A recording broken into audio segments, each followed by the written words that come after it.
नमस्कार। Third year के student अब तक पाश्चात्य प्रतिनिधि राजनीतिक विचारक इस पुस्तक के अंतर्गत प्लेटो और अरस्तु के समग्र विचारों का अध्ययन कर चुके हैं। इसी क्रम में हम आज पढ़ेंगे संत अगस्टाइन के बारे में, उनके विचारों के बारे में। आध्यात्मिक क्षेत्र में संत अगस्टाइन ने चर्च की स्वाधीनता का प्रतिपादन किया है। अगस्टाइन ये मानते थे कि राजकीय सत्ता पर धार्मिक सत्ता की श्रेष्ठता और विशेषकर आध्यात्मिक क्षेत्र में राज्य के हस्तक्षेप से चर्च को स्वतंत्र किया जाना चाहिए। उन्होंने यह भी कहा कि जिन राज्यों में न्याय नहीं रहता वे डाकुओं के झुंड के अलावा और कुछ नहीं कहे जाते हैं। संत अगस्टाइन ने प्रसिद्ध पुस्तक द सिटी ऑफ गॉड अर्थात ईश्वरीय राज्य की रचना की। यह जो पुस्तक है ये 25 खंडों में विभाजित है और इसको प्रकाशित करने में लगभग अगस्टाइन को 15 वर्ष का समय लगा। इसी कारण इस ग्रंथ में इतने अधिक विषयों का समावेश किया गया है कि अपने आप में यह ग्रंथ विचारों की खान प्रतीत होता है। संत अगस्टाइन ने बहुत सारे विचार प्रतिपादित किए, जैसे कि इतिहास दर्शन पर उनके विचार, दो राज्यों की धारणा पर विचार, इसके अलावा उनके राज्य से संबंधित विचार, दास्ता से संबंधित विचार और संपत्ति से संबंधित विचार। स्टूडेंट्स, सबसे पहले हम संत अगस्टाइन के इतिहास दर्शन के संबंध में जो विचार हैं उनका अध्ययन करेंगे। रोमन साम्राज्य का पतन और इसके पतन के बाद ईसाईयत को स्वीकार कर लिया गया। रोम के जो पुराने मूर्ति पूजक लोग थे उन्होंने रोमन साम्राज्य के पतन का आरोप ईसाई धर्म के संस्थापकों के ऊपर लगाया। उनका कहना था कि जब तक रोम में बृहस्पति देवता की पूजा उपासना होती थी तब तक विश्व की कोई भी शक्ति रोमन साम्राज्य को परास्त नहीं कर सकी और रोमन साम्राज्य जो है वो एक विशाल समृद्धशाली साम्राज्य के रूप में विकसित हुआ।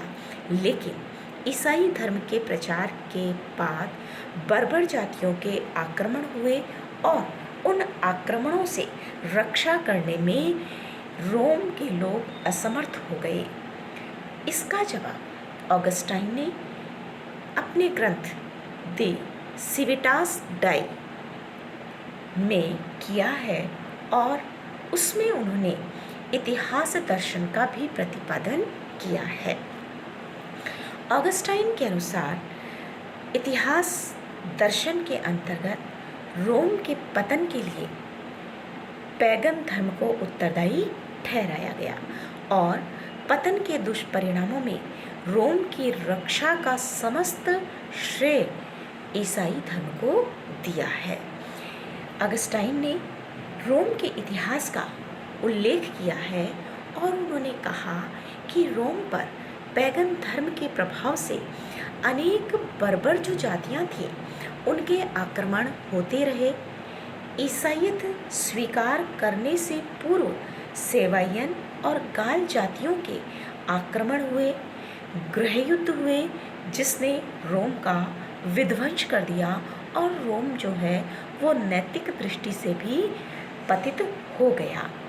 वस्तुतः पैगन मत ने रोमन साम्राज्य के अंदर इतनी कमजोरियां उत्पन्न कर दी थी कि यही कमजोरियां रोमन साम्राज्य के पतन का कारण बनी।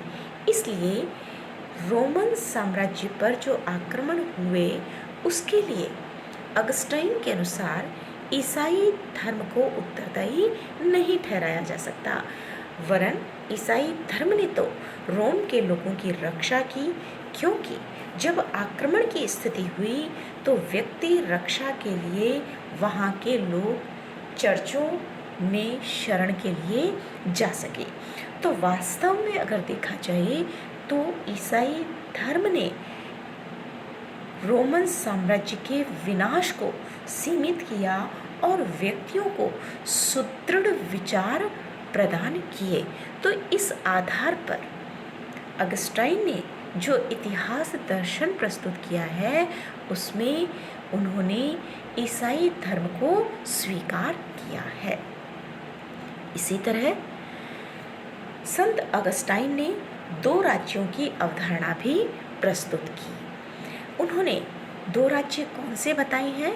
सांसारिक राज्य और ईश्वरीय राज्य। उनका कहना था कि व्यक्ति के दो स्वभाव होते हैं, एक स्वभाव सांसारिक जो शरीर से संबंध रखता है और दूसरा आध्यात्मिक, इसका संबंध आत्मा से होता है।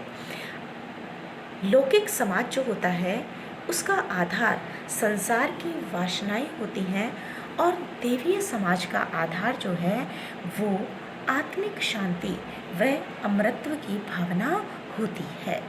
अगस्टाइन ने दोनों राज्यों से उदाहरण देते हुए यह लिखा है कि रोमन साम्राज्य सांसारिक राज्य का रूप है और ईसाई चर्च जो है वो ईश्वरीय राज्य का प्रतीक है। उन्होंने सांसारिक और ईश्वरीय राज्य की विभिन्न आधारों पर तुलना की है। आप देख रहे हैं बच्चों, लक्ष्य की दृष्टि से तुलना की है, आधार की दृष्टि से तुलना की है, सदस्यता की दृष्टि से तुलना है, कालावधि की दृष्टि से तुलना है। तो सबसे पहले हम देखेंगे आधार की दृष्टि से। सांसारिक राज्य जो है वो शैतान का राज्य है और इसका आधार क्या है? प्रेम है। जबकि ईश्वरीय राज्य जो है वो ईसा का राज्य है और इसका आधार ईश्वर के साथ प्रेम से है। इसी तरह लक्ष्य की दृष्टि से सांसारिक राज्य का लक्ष्य क्या है? मात्र शक्ति को अर्जित करना, जबकि ईश्वरीय राज्य न्याय की स्थापना करना चाहता है। सदस्यता की दृष्टि से सांसारिक राज्य के सदस्य जो हैं वो गैर ईसाई होते हैं, इन्हें ईश्वरीय राज्य में प्रवेश करने का अधिकार नहीं होता। जबकि पारलौकिक जो राज्य है ईश्वरीय राज्य, इसमें ईश्वर की कृपा ईसाइयों, स्वर्गीय आत्माओं और देवगणों सबको प्राप्त होती है। कालावधि की दृष्टि से सांसारिक राज्य ईश्वर के नियमों के उल्लंघन, अन्य राज्यों के अधिकारों के अपहरण के कारण पतन की ओर प्राप्त होता है और अंत में पूर्णतः नष्ट हो जाता है। लेकिन ईश्वरीय राज्य न्याय, शांति, इन सद्गुणों से युक्त होने के कारण स्थिर एवं शाश्वत होता है और उसका पतन नहीं होता। संत अगस्टाइन ने ईश्वरीय राज्य की दो विशेषताएं बताई हैं, न्याय और शांति। अगस्टाइन न्याय को ईश्वरीय राज्य का महत्वपूर्ण तथ्य मानता है। वो कहता भी है कि जिन राज्यों में न्याय नहीं रह जाता वे डाकुओं के झुंड मात्र कहे जा सकते हैं। एक न्यायी परिवार के लिए क्या आवश्यक है? वह कहता है कि इसके लिए न केवल आंतरिक रूप से अनुशासित होना आवश्यक है, वरन राज्य संस्था के प्रति कर्तव्यों का पालन करना भी आवश्यक होता है। यदि राज्य व्यापक व्यवस्था के विरुद्ध विद्रोह करता है और अपने नागरिकों के लिए ऐसा आचरण निर्धारित करता है जो कि उस व्यवस्था को भंग करे, तो वह राज्य सन्यासी बन जाता है। निरपेक्ष न्याय इस शाश्वत व्यवस्था में ही है। सापेक्ष न्याय का मूल्यांकन स्थायी न्याय के संदर्भ में ही किया जा सकता है। जब कोई व्यवस्था शाश्वत व्यवस्था के अनुरूप होती है तब उस व्यवस्था में ईश्वर की इच्छा का पालन किया जा रहा है और वह न्यायी व्यवस्था है, इस प्रकार से माना जाता है। ऑगस्टाइन के अनुसार शाश्वत और सच्चे न्याय की प्राप्ति केवल और केवल उन्हीं राज्यों में होती है जहाँ ईसाई चर्च के सिद्धांतों के अनुसार आचरण किया जाता हो। मूर्ति पूजक राज्यों में पाया जाने वाला न्याय सापेक्षिक था, न्यायिक निरपेक्ष नहीं। इसी तरह ईश्वरीय राज्य की दूसरी विशेषता शांति को बताया है। सामान्यतः शांति का अर्थ युद्ध अथवा संघर्ष का अभाव कहा जाता है, परंतु ऑगस्टाइन ने युद्धों के निराकरण के लिए कोई प्रस्ताव नहीं रखा है और कुछ परिस्थितियां ऐसी भी होती हैं जिसमें कि वह युद्ध को न्यायोचित कहता है। उसने शांति के प्रश्न पर निषेधात्मक दृष्टिकोण की अपेक्षा सकारात्मक दृष्टिकोण से विचार किया है। ऑगस्टाइन के अनुसार प्रत्येक समाज, चाहे वह पृथ्वी का हो या स्वर्ग का, उसका उद्देश्य क्या है? केवल शांति प्राप्त करना। इस शांति के दो रूप बताए गए हैं, सांसारिक शांति और आध्यात्मिक शांति। सांसारिक शांति का तात्पर्य क्या है? संसार के जो व्यवहार होते हैं उनमें सामंजस्यता स्थापित करना। इसके ठीक विपरीत आध्यात्मिक शांति का लक्ष्य ईश्वर तथा ईश्वर में जो एक समाये हुए व्यक्ति हैं उनमें एकाकार होना है। आध्यात्मिक शांति जो है वो परम शुभ और मानव जाति का लक्ष्य मानी गई है। शांति की दो शर्तें हैं। पहली है समस्त मनुष्य एक ही विश्व व्यवस्था के अंग होने चाहिए, और दूसरी मानव मात्र को एक दूसरे से उसी प्रकार से प्रेम करने की प्रेरणा दी जानी चाहिए जैसा कि वह अपने आप से करता है। जो दूसरी शर्त बताई है ऑगस्टाइन ने, उसका पालन कब संभव है? जब सब व्यक्ति एक ही धार्मिक विश्वास अर्थात ईसाई धर्म से बंधे हुए हों। तो ये ईश्वरीय राज्य की दो विशेषताएं हैं। कौन कौन सी? न्याय और शांति। इसके अलावा ऑगस्टाइन ने राज्य, दासता और संपत्ति पर भी अपने विचार प्रस्तुत किए हैं। राज्य के संदर्भ में ऑगस्टाइन ने अरस्तु और परंपरागत जो ईसाई विचारधारा थी उनसे प्रभावित होकर अपने विचार प्रस्तुत किए हैं। ऑगस्टाइन के अनुसार ईश्वर ने पाप को दबाने और दुष्ट प्रवृत्तियों का निषेध करने के लिए राज्य का निर्माण किया। ईश्वर के द्वारा निर्मित होने के कारण यह शैतान का राज्य है, क्योंकि इसकी स्थापना श्रेष्ठतम प्रवृत्तियों को विकसित करने के लिए नहीं की गई, वरन दुष्ट प्रवृत्तियों का दमन करने के लिए की गई। इसलिए इसमें न्याय कानून के लिए कोई स्थान नहीं है। ऐसे में यह प्रश्न उपस्थित होता है कि फिर शैतान के इस राज्य की आज्ञा का पालन व्यक्ति क्यों करे? ऑगस्टाइन इसका उत्तर देते हुए क्या कहता है? वह कहता है कि राज्य की आज्ञाओं का पालन इसलिए किया जाना चाहिए कि राज्य द्वारा स्थापित शांति व्यवस्था में ही चर्च के द्वारा आध्यात्मिक क्रियाओं का संपादन किया जा सकता है, और चर्च को आवश्यक जो संपत्ति और भूमि राज्य से प्राप्त होती है उसके लिए सांसारिक राज्य का होना आवश्यक है। लेकिन राज्य के प्रति व्यक्ति के आज्ञा पालन की सीमा होती है, और व्यक्ति के द्वारा राज्य की अनैतिक और धर्म के विरुद्ध जो भी आज्ञाएं होती हैं उनका पालन नहीं किया जा सकता। इसी तरह दासता संबंधी विचारों में वह अरस्तु के समान दासता का भी समर्थक है, लेकिन उसने दासता का समर्थन प्राकृतिक आधार पर नहीं किया है। किस आधार पर किया है? पाप पुण्य की धारणा के आधार पर इस विचार का समर्थन किया है। कौन दास होगा, कौन स्वामी होगा, इसको तय कौन करता है? ईश्वर करता है।